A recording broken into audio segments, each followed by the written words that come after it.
வணக்கம். இலங்கை செய்திகளுடன் நான் ரோஷன். விரிவான செய்திகளுக்கு முன் தலைப்புச் செய்திகள்.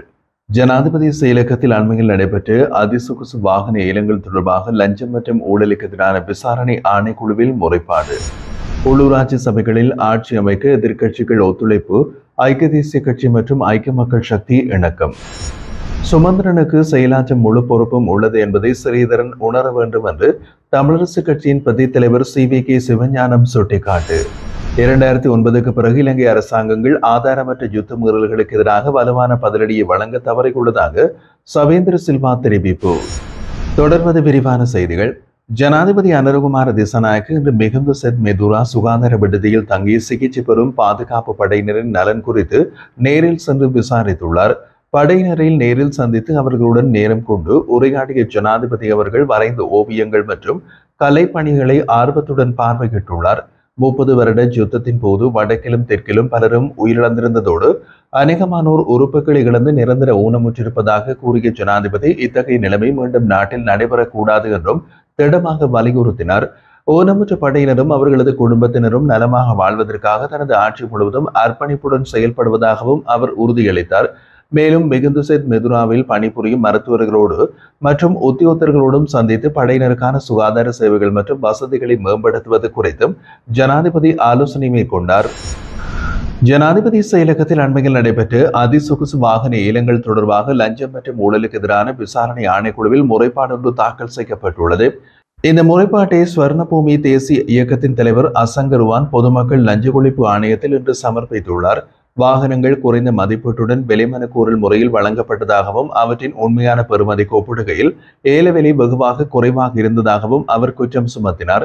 ஊடகங்களிடம் கருத்து வெளியிட்டு அசங்கருவான் இவ்வாறு மதிப்பீடு குறைவாக நிர்ணயிக்கப்பட்டது அரசுக்கு பொருளாதார இழப்பை ஏற்படுத்தும் வகையில் இருப்பதாகவும் இதனையடுத்து வாகனங்களுக்காக பெறப்படும் தொகை மிகவும் குறைவாக இருப்பதாகவும் தெரிவித்தார். இதனால் எதிர்வரும் அதிசொகுசு வாகன ஏலங்களை நிறுத்த நடவடிக்கை எடுக்க வேண்டும் எனவும் அரசாங்கம் இது தொடர்பாக விரைந்து செயல்பட வேண்டும் எனவும் ஸ்வர்ணபூமி தேசிய இயக்கம் வலியுறுத்துகிறது என்று அவர் மேலும் தெரிவித்திருந்தார். நடைபெற்று முடிந்த உள்ளூராட்சி மன்ற தேர்தலில் பெரும்பான்மையை பெற்ற உள்ளூராட்சி சபைகளில் ஆட்சி அமைப்பதற்காக ஐக்கிய மக்கள் சக்தி மற்றும் ஐக்கிய தேசிய கட்சி உள்ளிட்ட முக்கிய எதிர்க்கட்சிகள் ஒன்றிணைந்து கூட்டணி அமைக்க ஒத்துழைக்க தயாராக உள்ளன. இது தொடர்பான முக்கிய கலந்துரையாடல் இன்று திங்கட்கிழமை எதிர்க்கட்சி தலைவர் அலுவலகத்தில் இடம்பெற்றது. இதில் ஐக்கிய தேசிய கட்சியின் சார்பில் பொதுச் செயலாளர் தலதா அதுகூருல, கட்சியின் தலைவரும் பாராளுமன்ற உறுப்பினருமான வஜ்ர அபிவர்த்தன, சாகல ரத்நாயக்க மற்றும் ருவான் விஜயவர்தன் ஆகியோர் பங்கேற்றனர். இந்த கலந்துரையாடலின் முடிவாக எதிர்க்கட்சிகள் ஐக்கியமாக உள்ளூராட்சி ஆட்சி அமைக்க வேண்டிய தேவையை வலியுறுத்தும் கூட்டு அறிக்கையில் ஐக்கிய மக்கள் சக்தியின் பொதுச் செயலாளர் ரஞ்சித் மத்தும பண்டார மற்றும் ஐக்கிய தேசிய கட்சியின் பொதுச் செயலாளர் தலதா அதுகூருல ஆகியோர் கையெழுத்திட்டனர். இந்த ஒப்பந்தத்தின் மூலம் மக்கள் வழங்கிய வாக்குப்பெறும் பெரும்பான்மையினை அடிப்படையாக கொண்டு உள்ளூராட்சி நிர்வாகங்களில் மாற்றங்களையும் பதில்களையும் ஏற்படுத்த எதிர்க்கட்சிகள் ஒன்றிணைந்து செயல்பட திட்டமிட்டுள்ளன. 2021ஆம் ஆண்டு சீன நிறுவனத்திடமிருந்து தரமற்ற கரிம உரத்தொகுதியை இறக்குமதி செய்ததாக முன்னாள் விவசாய அமைச்சர் மகிந்தானந்த அழுத்கமகே கைது செய்யப்பட்டுள்ளார். அவரது முன்கூட்டிய பிணை விண்ணப்பத்தை நிராகரித்த கொழும்பு தலைமை நீதவான் நீதிமன்றம் இன்று மகிந்தானந்த அழுத்கமகேவை எதிர்வரும் 26ஆம் தேதி வரை விளக்கமறியல் வைப்பதற்கு உத்தரவிட்டுள்ளது. லஞ்ச ஒழிப்பு ஆணையத்தின் கோரிக்கையினை தொடர்ந்து மே மாதம் 16ஆம் தேதி அன்று தலைமை நீதவான் தனுஜா லக்மாலி அழுத்கமகேவுக்கு எதிரான கைது வாரண்டை பிறப்பித்திருந்தார். தரக்கவலைகள் இருந்த போதிலும் 2021ஆம் ஆண்டில் தரமற்ற உரத்தை ஏற்றி சென்ற கப்பலின் நுழைவை எளிதாக்குவதில் முன்னாள் அமைச்சர் ஈடுபட்டதாக ஆணையம் குற்றம் சாட்டியது.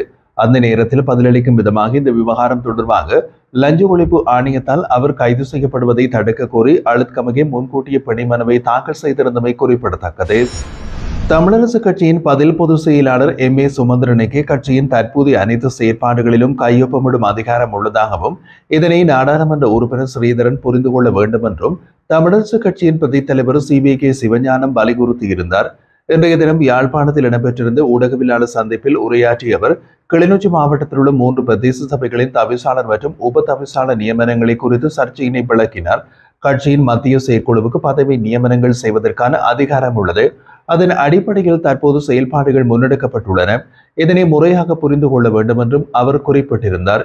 மேலும் உள்ளூராட்சி மன்றங்களின் ஆட்சி அமைப்பு தொடர்பாக பல தமிழ் கட்சிகளுடன் பேச்சுவார்த்தைகள் நடைபெற்று வருவதாகவும் தேசியத்தை நேசிக்கும் கட்சிகளுடன் ஒற்றுமையாக இருந்து ஆட்சி அதிகாரத்தை தமிழரசு பக்கம் கொண்டு வரும் வகையில் செயல்பட அனைவரும் பங்களிக்க வேண்டும் என்றும் அவர் அழைப்பு விடுத்துள்ளார்.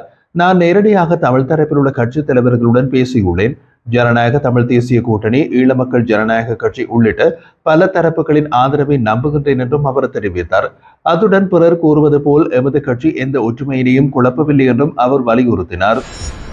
2009ஆம் ஆண்டுக்கு பிறகு இலங்கை அரசாங்கங்கள் ஆதாரமற்ற யுத்த குற்றச்சாட்டுகளுக்கு எதிராக வலுவான பதிலடியை வழங்க தவறியுள்ளன என்று முன்னாள் ராணுவ தளபதி ஜெனரல் சவேந்திர சில்வா குறிப்பிட்டுள்ளார்.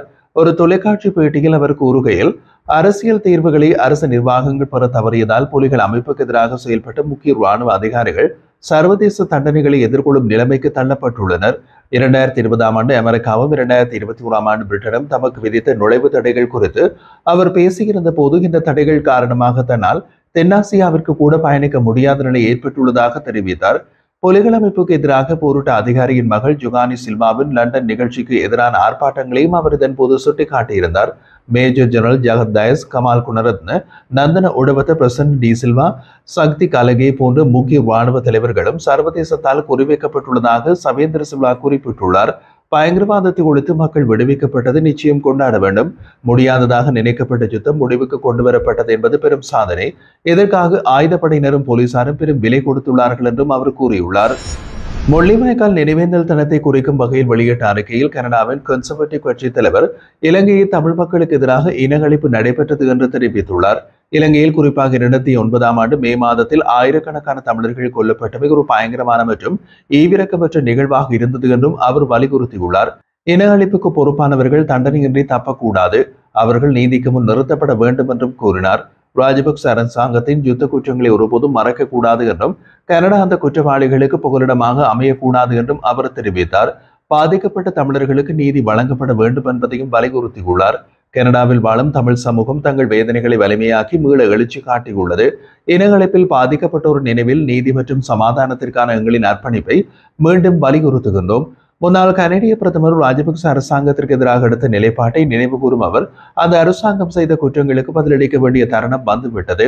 அவற்றை சர்வதேச நீதிமன்றத்தில் எடுத்துச் செல்வதற்கான முயற்சிகளை தொடர்பேன் என்றும் உறுதியளித்துள்ளார். ஸ்ரீலங்கா பொதுஜன பெரமுனவின் முன்னாள் பாராளுமன்ற உறுப்பினர் மிலான் ஜெயதிலக கொழும்பு பிரதான நீதிவான் நீதிமன்றத்தினால் பிணையில் விடுவிக்கப்பட்டுள்ளார். முன்னதாக லஞ்சம் அல்லது ஊழல் குற்றச்சாட்டுகளை விசாரிக்கும் ஆணைக்குழுவினால் அவர் கைது செய்யப்பட்டிருந்தார். அதன்படி காணி ஒன்றின் வரைபடத்திற்கு அனுமதி வழங்கும் போது இடம்பெற்ற முறைகேடு காரணமாக அரசாங்கத்திற்கு இழப்பு ஏற்படுத்தியதாக தெரிவிக்கப்பட்டு அவர் லஞ்ச ஊழல் விசாரணை ஆணைக்குழு அதிகாரிகளால் கைது செய்யப்பட்டிருந்தார்.